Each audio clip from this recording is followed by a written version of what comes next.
Alrighty, good afternoon. Hello, everyone. Now that everybody has had a minute to get logged on and checked in, I want to thank you again for joining us. My name is Madison Gaskill, and it is my pleasure to welcome you on behalf of the Ohio Program for Campus Safety and Mental Health to today's webinar focused on supporting mental health among collegiate athletes.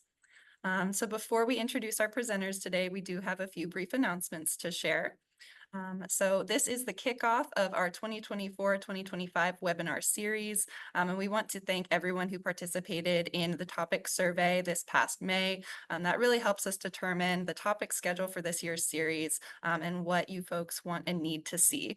So I wanted to shout out that and note to keep an eye out for future surveys to give us your input for programming as well. Next, CME and CEU credits are available for today's webinar.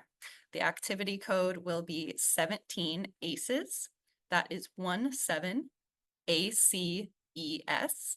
And this code will expire on Thursday, September 12th at noon. So tomorrow, 24 hours from the start of the webinar.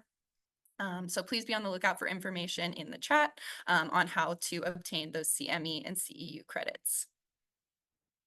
Another exciting announcement is that we are hosting our second Campus Safety and Suicide Prevention Symposium focused on shifting from awareness to action here at the Ohio Program for Campus Safety and Mental Health.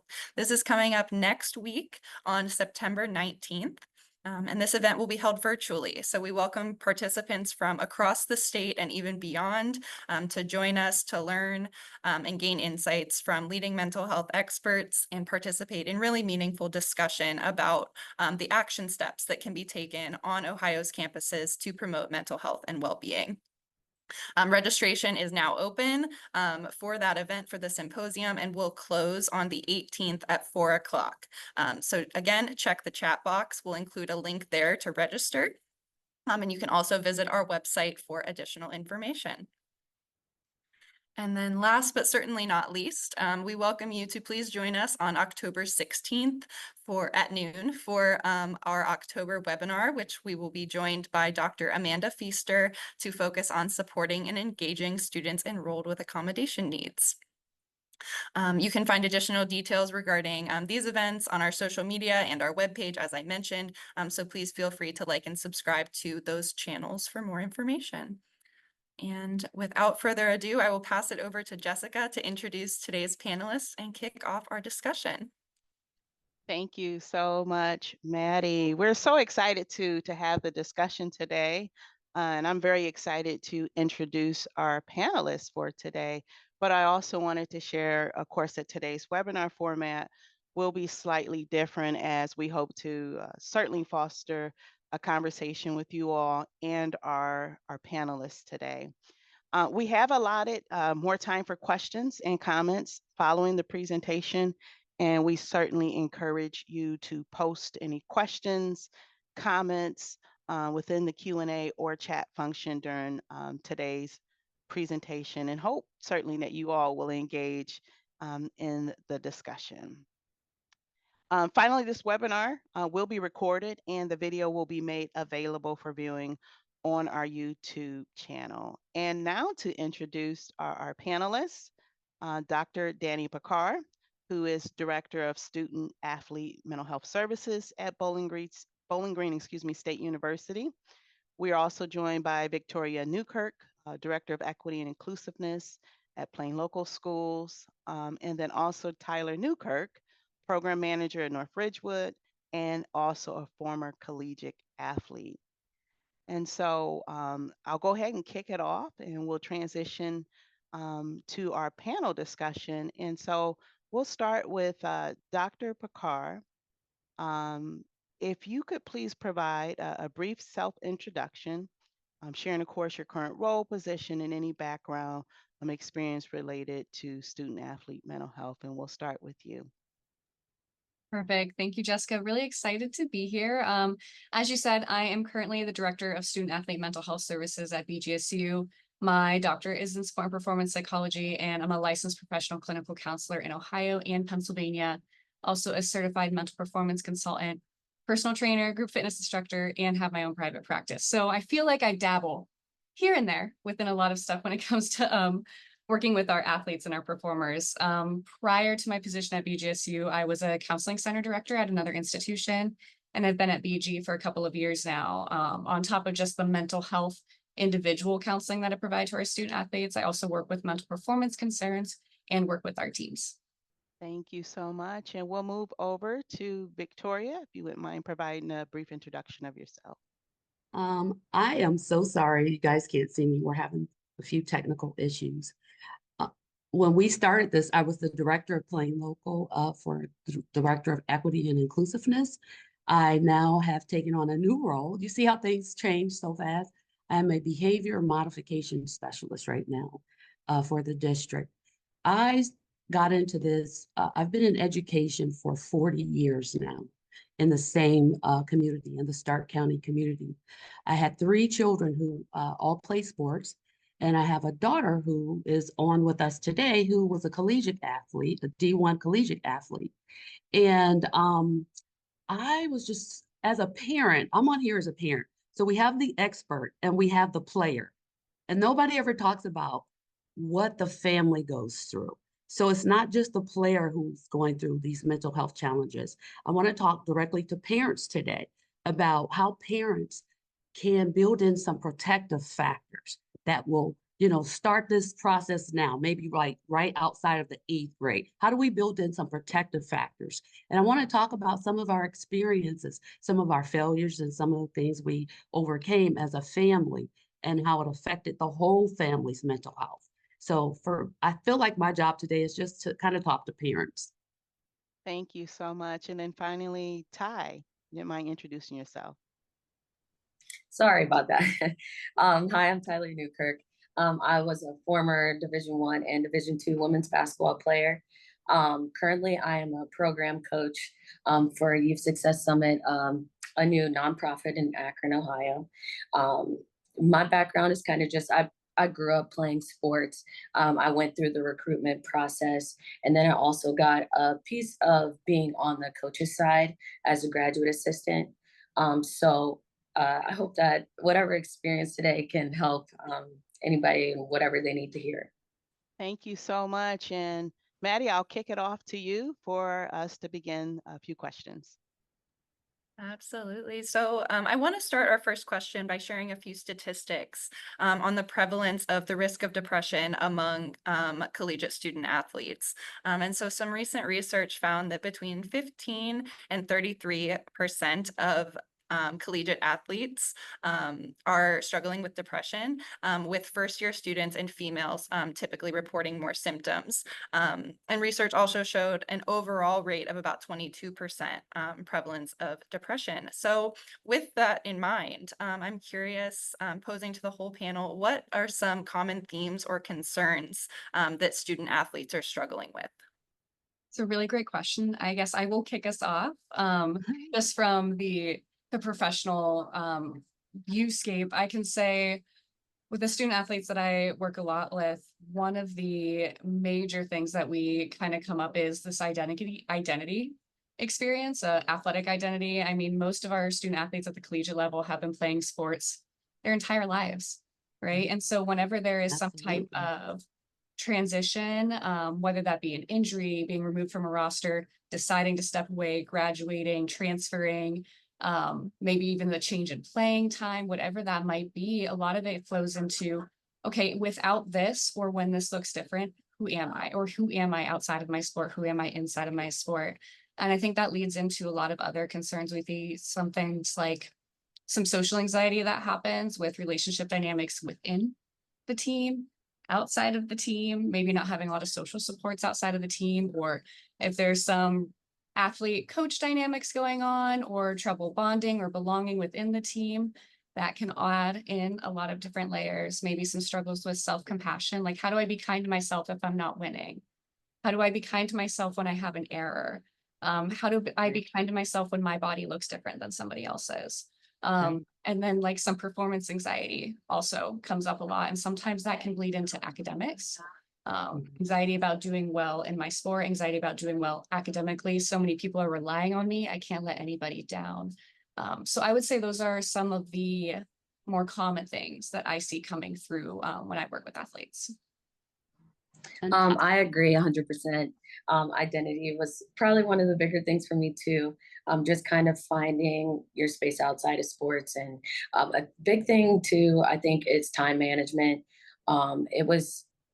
It's definitely different transitioning from the high school level to the college level, and you just kind of have to find time in your day with everything that's already kind of scheduled for you, classes, to kind of take care of yourself. You're already trying to like squeeze in time to eat, to sleep, to get as much time as you can. So just to like find time for mental health, I think it's a little like a common theme for people. and I also wanted to add too, from a parent's perspective, what I saw. Um, what I saw with every level, it requires an upgraded version of yourself. So when you have a child who is a D1, D2 athlete, D3 athlete, they're probably performing at the highest level. So now they have to learn things in reverse. They've always been on the court. They've always had the ball in their hand. They're the go-to person. Now I have to learn what it feels like to sit on the bench. Now I have to learn what it feels like to have the coach actually yelling at me. Now I'm not the best player on the bench. Now I have to learn.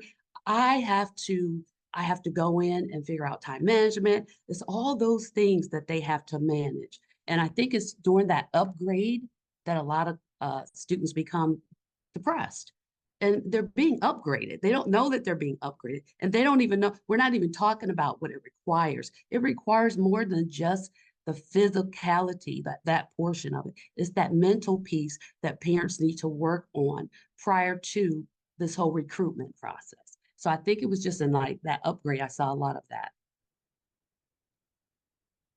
Thank you so much for you all for weighing in on that first question. And I also want to recognize too, just a comment, affirm and tie your statement on time management and the importance of that for student athletes. Dr. Picard, you mentioned identity, athletic identity, social identity, and that's, I think, so important. And I think that's going to help lead us to this next question, in terms of what does mental health look like for student athletes on campus, and really more so, in what ways is it similar or is it different from their non-athlete peers, or is there a difference? So I'm going to punt it to you first. I think that may be appropriate to say, and then we can kind of see if anyone else wants to weigh in. Perfect. I'm always here for sport puns, so I appreciate that. Mhm. So I feel like this is kind of a three-part question, so I'm gonna break my answer into a few parts. First, I'll start with like what is the same. And honestly, like at the core, our collegiate athletes are college students, so you'll find like a lot of similarities in terms of mental health concerns. Things like higher levels of anxiety and depression and disordered eating tend to be pretty ubiquitous among college students in general, and our college athletes feel that as well. Those might present differently and look differently, which I'll get to a little bit different later in that. But a lot of times sport is and seen as like a protective factor. There's a lot of systems and supports in place within collegiate sport that work as protective factors for our collegiate athletes, built in social systems, built in healthcare systems. And sport can also be a huge stressor. So I want to just validate both of those experiences. It can be protective and it can be the source of stress. And just to throw out another statistics, kind of going back to where Madison started us out at, there was a recent research article in the British Journal of Sports Medicine that actually indicated that suicide is the second leading cause of death among all collegiate student athletes. And that every other cause of death among student athletes had decreased while suicide only increased.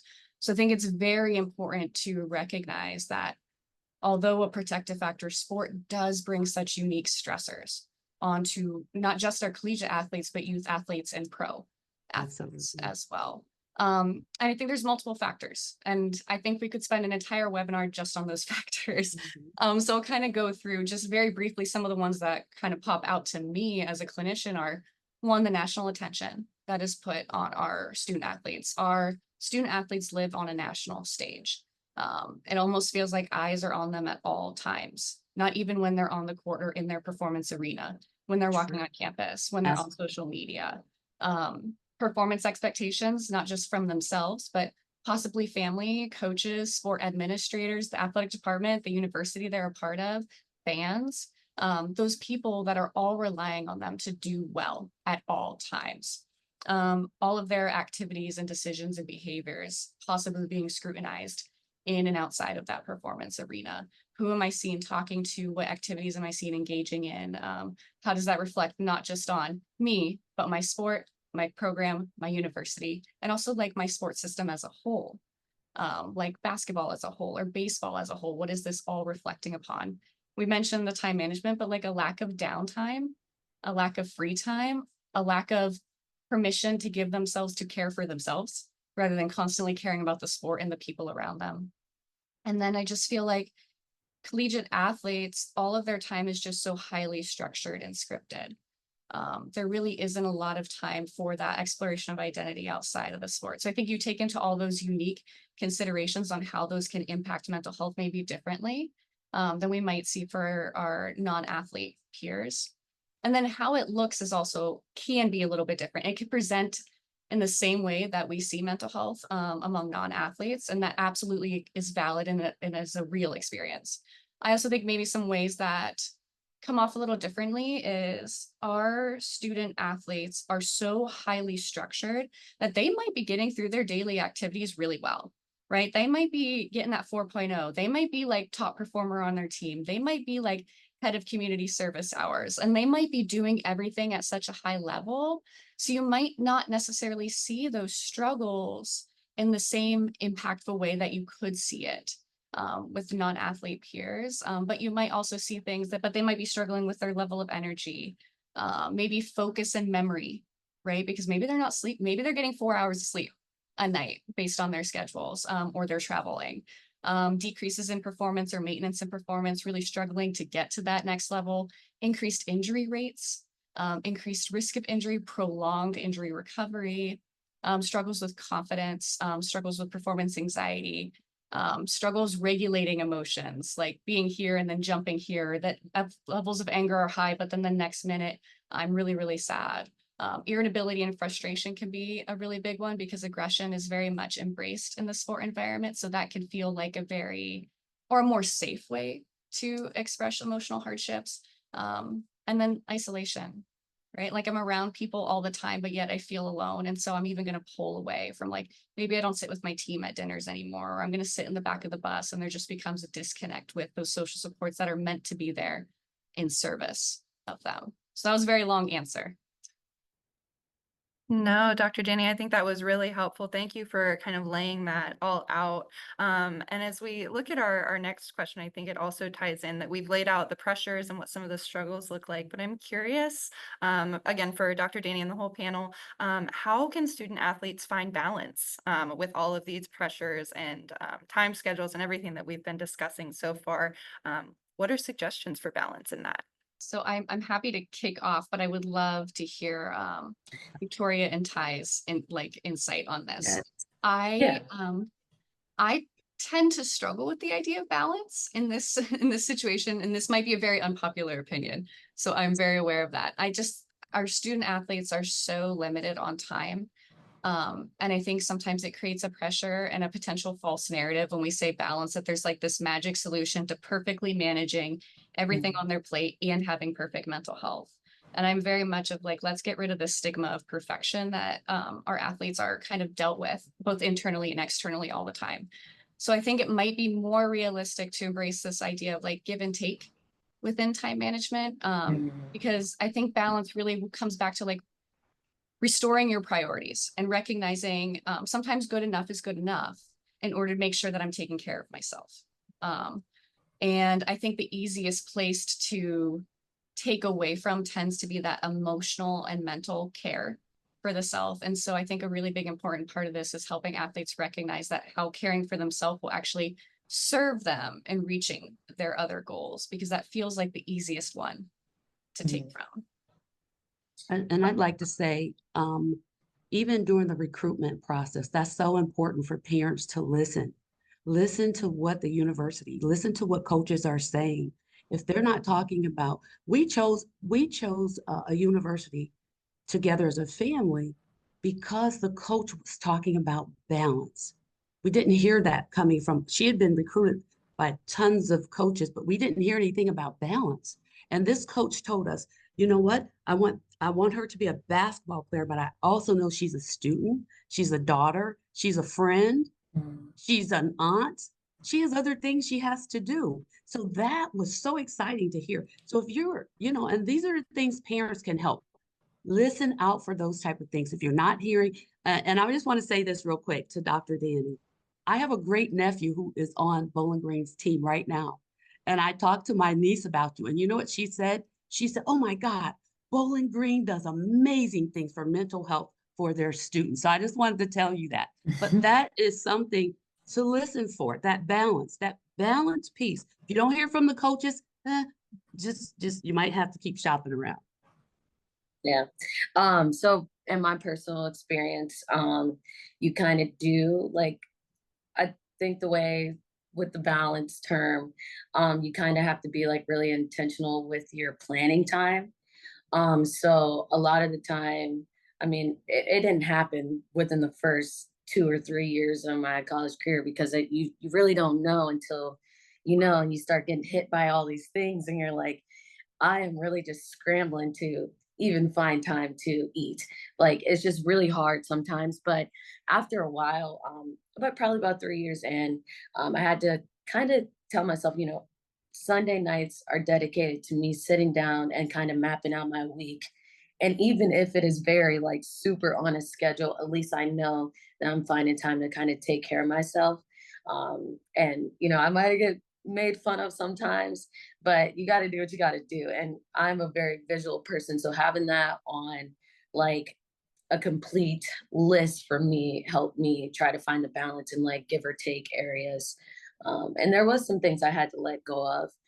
You do kind of start to realize as you get older, you got you got to let go of things and make time for what's important, what's most important. My mental health is more important than maybe trying to socialize, and that it kind of does get down to the isolation piece. Like you really just kind of it takes time to work through it, and see where you are in life really. Thank you, Ty. That was really helpful for you to share those self-care, and I'm certainly taking some pointed notes myself, and how I can take advantage of really just setting aside some time. And I also want to recognize the comment that's come through in the chat, certainly expressing some admiration for Bowling Green. So Dr. Danny, thank you so much for what you and the Bowling Green team are doing, and also recognizing that we have others on here representing colleges and campuses all across the state. Thank you all for what you are doing to support the mental health of collegiate athletes. I think I heard the term stigma of perfection. And I want to move on just to talk about stigma a little bit. And it may be other kind of areas of stigma that we can discuss here, but what could be done to reduce stigma? And what role do you see yourself playing in this? And Ty, I'm going to go back to you on this one, if I can throw the ball back to you. Mhm. Um, what do you think would be helpful to reduce stigma, perhaps the stigma of perfection? Now that you are now giving back in a role, what could you do, or what would you recommend other college athletes to do? Um, I would just recommend other college athletes to kind of uh, take a step back and look at like maybe their bigger picture, and not just like the everyday smaller things that you face as an athlete.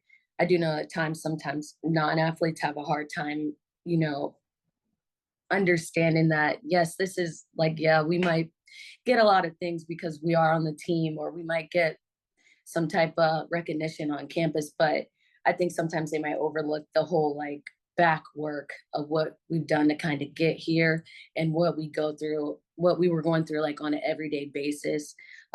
Waking up at 6 a.m. but still finding time to go to class, and you still got to go to study tables. You still got to find time for these things that I think, um, I mean, it's just like so it's even hard to talk about sometimes, I feel like, because you just go through so much, and then towards the end, it's like you just kind of gotta overlook perfection because at the end of the day, like this is a learning experience and everybody's on their own journey, and it's not gonna be perfect.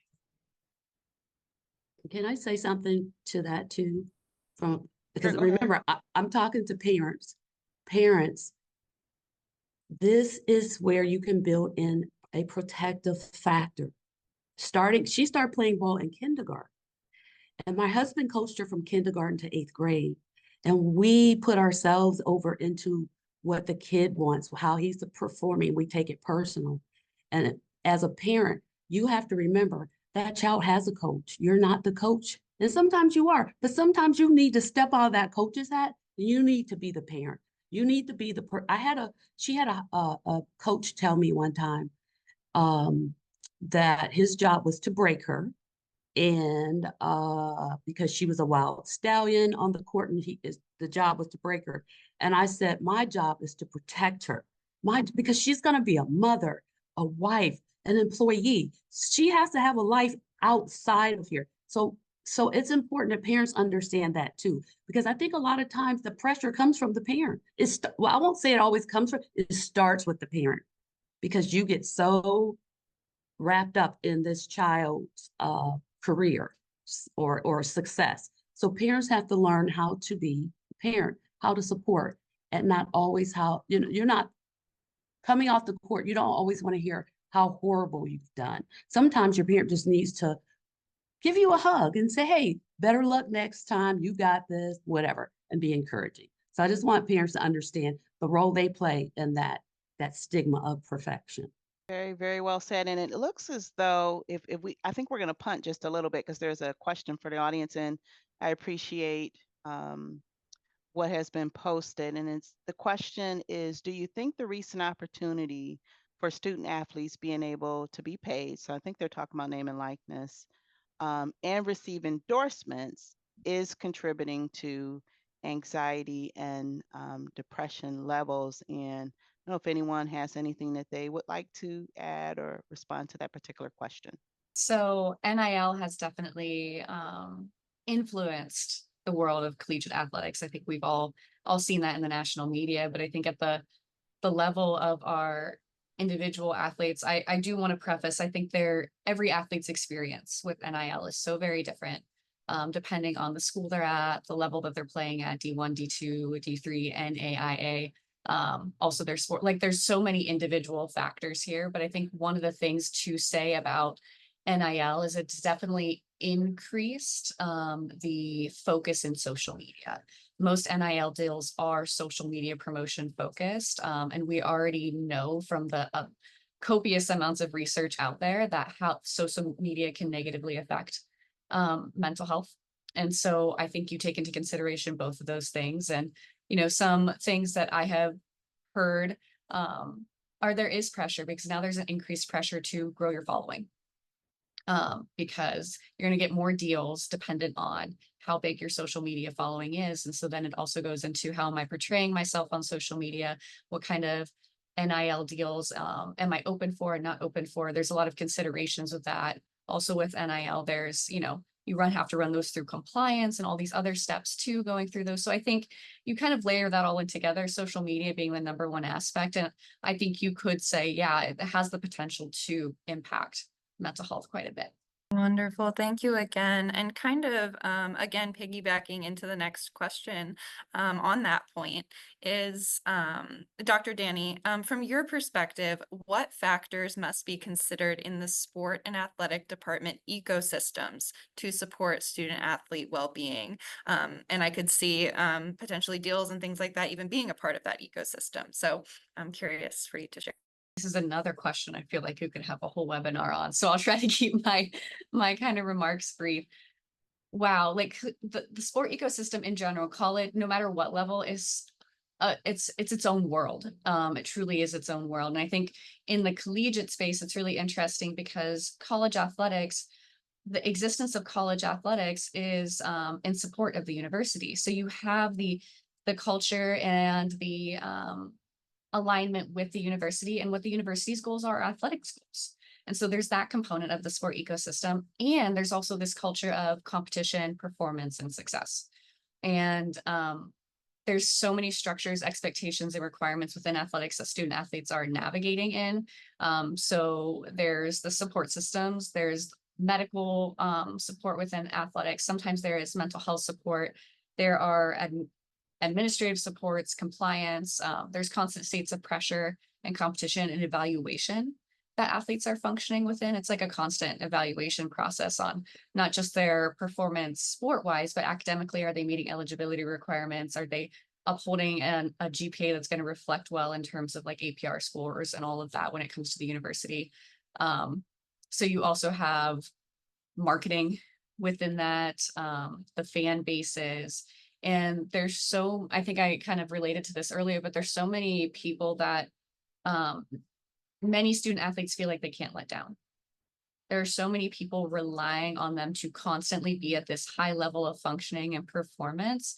And so when it comes to supporting student athlete well-being, I really do believe we need to create spaces where they can authentically be themselves, where they don't feel like they're under that evaluation or scrutiny, where they can bravely and safely pour time into their mental health without wearing that mask of perfection and performance.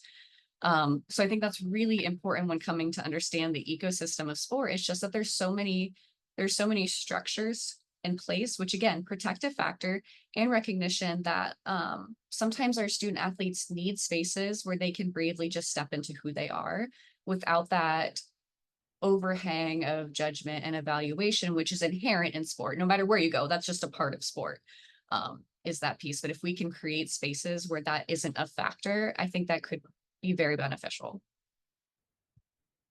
Yeah, Dr. Daniel, I think you certainly hit the hammer on the nail with a lot of points that you made in your response. But while we're on the subject of ecosystems, just want to recognize that I know we have some folks on who have joined us who are non-faculty, and they are probably not in a role where they have such a direct correlation to student athletes. And so Ty and Victoria, I also want to hear from you too, why we talk about athletic departments and this sort of speak, but how can non-athletic faculty and staff members support student athletes? I think that's a question too, and thinking about this whole campus and whole support for student athletes. Have any suggestions for that? And then I'll get to some questions and comments in the chat. The way that, well, through my experience, since I was on a smaller campus, we did have a lot of involvement from non-athletic faculty members. So we would tend to invite them to our games, like invite them to our like alumni day or anything like that, just to kind of keep them around.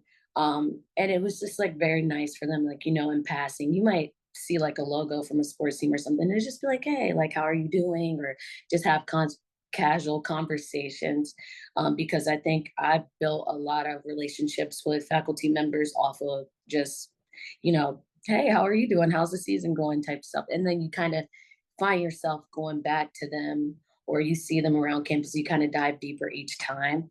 I think that was the beauty of a smaller campus. On bigger campus, I think it could be like that too, just kind of maybe informing non-faculty members, you know, every now and then just check on a student athlete, like just ask questions. You know, they might feel comfortable with you that day. It could just be one of those things, like a familiar face you see on campus, because you never know what somebody's going through. That's I, really, really helpful to hear. Victoria, I'm sorry, did you want to no, add I, something I else? just wanted to say I totally agree that her going down to a smaller campus, it just seemed like she had more non athletic people who wrapped their arms around her. Her professors knew her name. I go back over there for seminars. People in the cafeteria know that maybe she has an allergy. I mean, that to me made me and my husband feel really good about where she was. So that that part is so important, that other people in the on the campus also wrapped their arms around the students. And I think that was a good experience for her dropping down to a smaller school. Thank you, Victoria, for sharing that experience. And there's a question from a parent that's posted in the chat. So Victoria, just hold on here. The Okay. question is, as a parent of a Big Ten athlete, wondering what you are seeing as the impact of recent changes to the athletic landscape, including COVID. And we all know that certainly impacted us in a significant way. But in particular, a transfer portal, obviously we've talked about name and likeness, seeming to add additional pressure on athletes. And they go on to explain friends leaving, so some transition in the team. Victoria, anything you want to say to respond to that question? One of the things I want to say is that I am really excited about the work the NCAA has been doing. Now, this just came out August 1st, 2024. They've started to build in some protective factors for students. It's called the core guarantee. I don't even know if you guys has anyone heard of the core guarantees yet? It's just went in effect August 1st, right? And I'm so happy about it as a parent because there were so many things that were not in place when Ty played ball, that the NCAA, they're listening to somebody. They're listening to people. They're listening to athletes. They're listening to coaches, and they're listening to families. And so as of August 1st, 2024, they have this student athlete core guarantee. Okay. So the benefit explainers are they have academic services, career counseling, and life skills training. And the students they have to participate in at least 9 of those. The first one on there was mental health, diversity, equity, inclusion, and belonging, sexual violence prevention, transfer requirements, strength and conditioning, nutrition, financial literacy, career preparation, name and image and likeness opportunities. These are things now they have to provide for the students. They also have a healthcare and medical care service. This is so cool. Now, catastrophic injuries, they have a catastrophic injury insurance program. So if you have a catastrophic injury in college, now D1 universities will have to pay for that injury out after you're finished playing. They also have scholarship protections, what they did not have that in place before. So now you cannot reduce, you cannot cancel or fail to renew athletic aid for athletes for reasons such as injury, physical or mental illness, athletic ability or performance, contribution to team success, or roster management. Okay, that's a big one. That's a really big one because that's going to help alleviate some of that stress because you're always worried about, am I going to lose my scholarship? I'm going to lose my scholarship. And the last one was a degree completion program. This is so neat. They are giving you 10 years after you finish college to finish your degree. So the university will have to pay for your degree completion. And I just think those are amazing things for parents. I think that somebody is listening at the NCAA. I think things are changing. Is everything perfect? No, it's not perfect. But I do see that they're moving in the right direction. It makes me so excited to see that. And that just came out August 1st. Victoria, thank you so much for sharing that resource. And certainly we will have some additional resources to share here as well. I know Dr. Picard, Dr. Danny will share with us some additional resources. So thank you so much. And just want to recognize these comments that have also come in, building a relationship, so very important. Yes, absolutely, as we've talked about that. And then also talking about the culture of bullying. So again, there's much, much needed work to improve even some of that interrelationship amongst athletes. Maddie, I'll kick it off to you for a few additional questions. Absolutely. So kind of in the same vein here, I want to turn to Tyler and ask if there was ever a time that you or a teammate felt hesitant to ask for mental health support due to stigma in sports. And if so, how did you and or your teammates overcome that? Yeah, so I think there are probably multiple times um, throughout my career where, you know, you're a little hesitant because you don't want to come off as like, this is too much for me, or you don't want to come off as weak in a way, like, not that you are for focusing on that, but that is just how it felt to me personally. So it took me a while just to like, you go through a couple breakdowns and you're like, I just needed that one. Let's keep going and see what happens.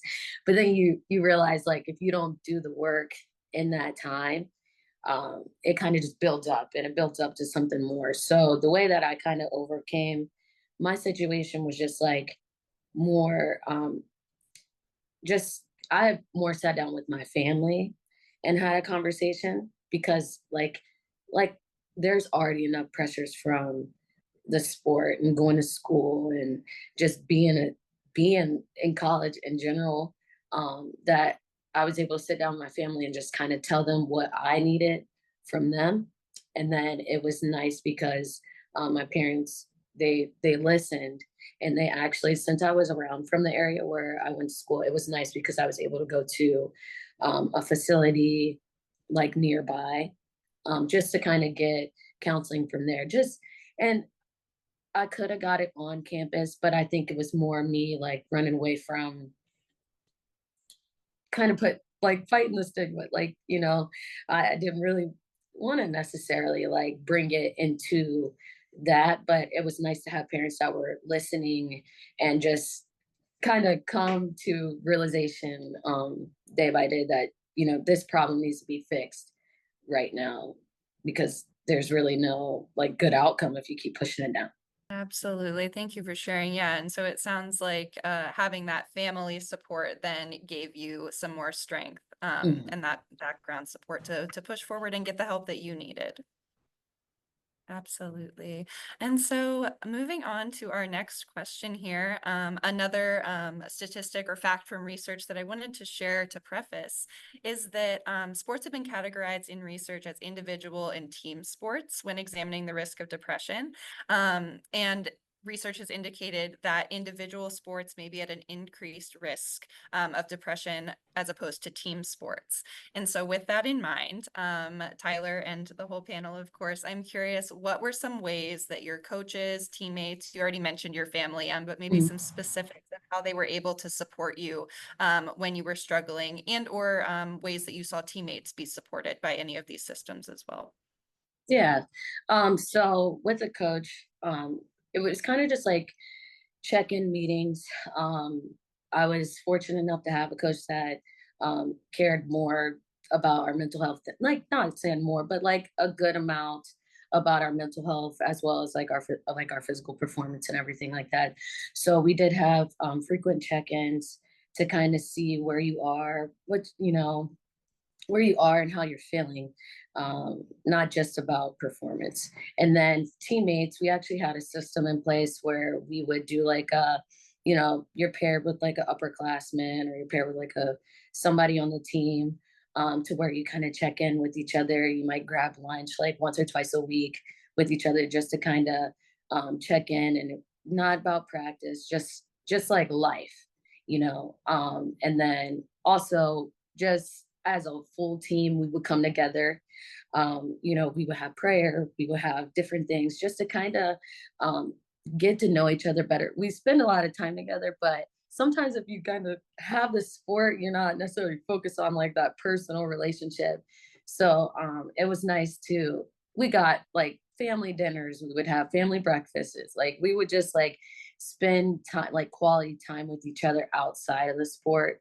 And it just was very valuable to our mental health. Like it might not have been something on a professional level or anything, but it was just nice to be able to talk to somebody who's going through the same thing at the same time as you are, and just like comparing, like, oh, I felt like this today. Like it's very overwhelming, and they can give you different tips on how to help each other. Or upperclassmen, like, oh, I went through this exact same experience my freshman year. This is what I did and how I like overcame it, or stuff like that. So it was very nice just um, being together and kind of one unit moving all together. Yeah, and so that time to build relationships, it sounds like was really helpful, whether that was Yeah. informal or more structured, kind of helped across the board. Wonderful. Thank you, Tyler. Mm. And I do want to note we got a question in the chat here. It says, question for Dr. Picard. How do you navigate confidentiality with the athletics department? I have found that some very well-meaning coaches ask for detailed information about the student athlete's participation in counseling. Amazing question. Great question. Very relevant, real question. And I completely agree with the well-meaning statement, right? Our coaches are tasked with the responsibility of not just upholding the athletics program, but the success of their team is a huge pressure on them. And they have their relationship with their athletes tend to be very, very close. I mean, think about the hours and hours and hours they spend together, not just in the actual practice environment, but in the recruiting process and getting to know their families. And so like a lot of times coaches have very close relationships with our athletes. And so this request for information, I do believe, comes from a place of care. How can I support them and coach them effectively if I don't know what's going on? Right. And that's a fair statement. However, we also know in mental health, there are literally laws in place regarding the confidentiality of client information, and that exists for our clients. I mean, the research has shown that the number one predictor of counseling effectiveness is the rapport that a client has with their therapist. And so trust is absolutely essential for therapy to be effective. And that is something that I am very open in explaining with coaches, and not just coaches, the entire athletic department, right? I'm very open of there are legal limitations to what I can share, and there are laws in place for confidentiality, and it is to help our student athletes. It exists to help. And so while I see you want to support them, I also want to support them. And I have to support them within my field of practice. So I always talk with our student athletes if they're having a concern that's impacting them in sport. We always talk to them like, have you talked to your coach? Do you want to talk to your coach? Is there any way I could help you talk to your coach? I'd much rather the student athlete share what they are comfortable sharing rather than me share the information. And I don't share any information without that student athlete's consent either. So if it comes down to a coach wanting information, or not even just the coach, anybody in the athletic department wanting information, and that student athlete is like, I don't want my information shared, that's it. That's the end of it. And there might be some times where that is hard to navigate, and it's understandable why it's hard, but at the end of the day, we have to put our student athletes' consent, and this is their private healthcare information that has to come first. It has to be their consent first. So I try to just be open about what my legal limitations are, why they exist the way they do, why counseling is structured the way that it's structured. I'm always open to consultation with athletic department staff members and coaches, so they always can come to me like, I have a concern. They can always share information with me, right? They can tell me if they have a concern with a student athlete that they're worried about, and I can check in on my end, even if I can't share that information back, or if they have a situation they're not sure how to navigate. I can kind of help them navigate that situation without breaking the confidentiality and the trust that we have with our student athletes in the mental health space. So I hope that answers that question a little bit. Thank you, Dr. Danny. That was great. And I think great information to share in terms of the relevance of confidentiality, but still how you can support that student. We're getting very close to time, and I do want to leave some time for resources to be recommended, but I do have another question, Tyler, in the panel, maybe some suggestions you even can share. Because you're a student athlete in high school, you're a student athlete, and you certainly share your experience in college, but now you've transitioned in workforce development, and those sort of things is very important, and you've had a lot of support.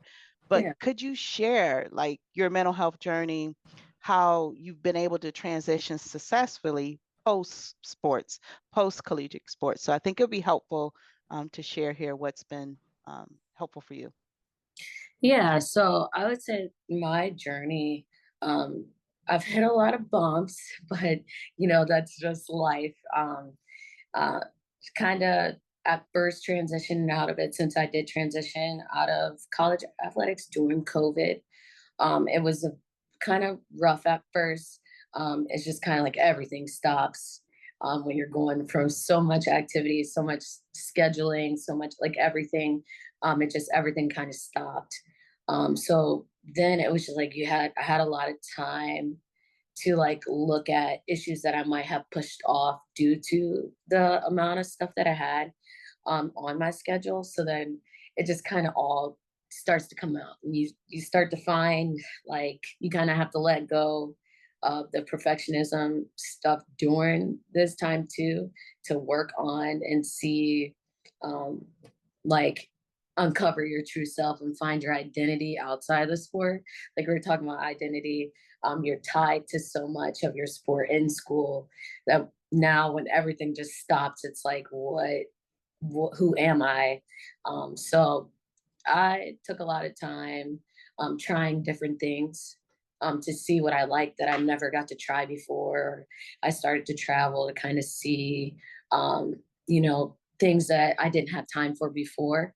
And I think that that helped me transition outside of athletics to kind of just being like and putting myself on, your mandatory time that you have to work out when you're in the sport. Now it's like, at first it was like, oh, this was mandatory. I do not want to schedule myself for this outside of here. I do not want to go to the gym like on my own time. Like, but then you start to kind of realize, like, this is for me. This is for myself. This is what I want to accomplish outside of sports. So just taking the time to really self-reflect helped me kind of get to where I am today. And a lot of things on my mental health journey, like I now know that I need to focus on that.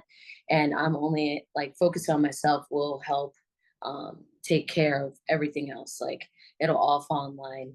But if I miss out on that mental health piece that I did before, you start to see a lack of energy, you start to see like disengagement. So just really pulling back and self-reflecting. That was really, really helpful. Go ahead, Maddie. No, I was going to say, yeah, thank you, Tyler. Wanted to see if there were any final comments from other panelists before we jump into sharing some resources for the audience as we wrap up our conversation today. I would just like to say to parents to plan, get educated on requirements, find out what you don't know. You don't know what you don't know, but find it out. Seek out information from people who have already gone through this process. And make sure you revisit the goal annually.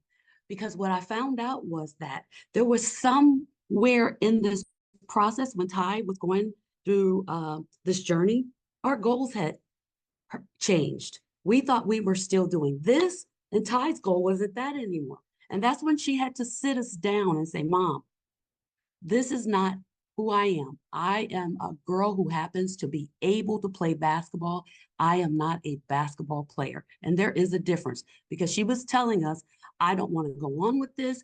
I'm going to you got to just revisit the goal. Is the goal to graduate college? And coming from a middle class family, I'm going to be honest, my husband and I, at this time, we had her later in life. And so we're almost at the end of our careers and we're looking at our money. And so our goal was, ooh, she can go. We got one. We had 3 kids. We got one that could go to college for free. So we're gonna hammer this home. I'm talking to parents. We're gonna just make this happen because you don't want to have to pay that college bill. She was an excellent student. She was gonna go to college anyway. But I just want to say it's so important for parents to revisit the goal. Make sure your student athlete is still on board with it and that you're not just holding them up and propping them up because that's when mental health issues come in. When they're saying to you, I don't want to do this anymore. And they may be too afraid to say it, but they could be saying it. Their body language, like what Dr. Danny was talking about, isolating themselves, not having there's a lot of stuff to go on the parents see and we ignore because we want this thing to work out.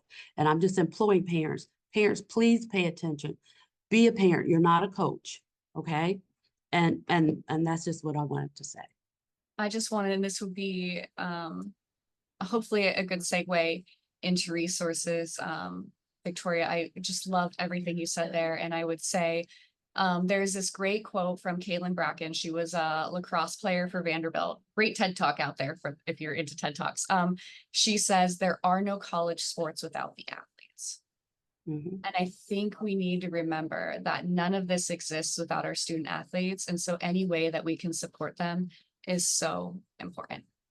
Absolutely, Dr. Danny. I think you said it perfectly, that is a perfect segue for resources. If there are any that our panelists would like to share, please feel free to do so. And we will also follow up with an email with the resources and the link to the recording posted on our YouTube channel. All right. Well, I guess just one last time, we want to thank you all, our esteemed panelists today, Dr. Danny, Victoria Newkirk, and Tyler Newkirk, for your participation today. Lots of great comments even coming in from a lot of our participants today. But one last time, the activity code, if you would like to receive CEU credits, 17 ACES, that's 17 ACES, and that will expire tomorrow at 12 noon. Thank you so much again for your participation. We hope to see you next week for the Campus Safety and Suicide Prevention Symposium, as well as next month for our October webinar. Thank you so much, everyone. Have a wonderful, wonderful afternoon. Take care.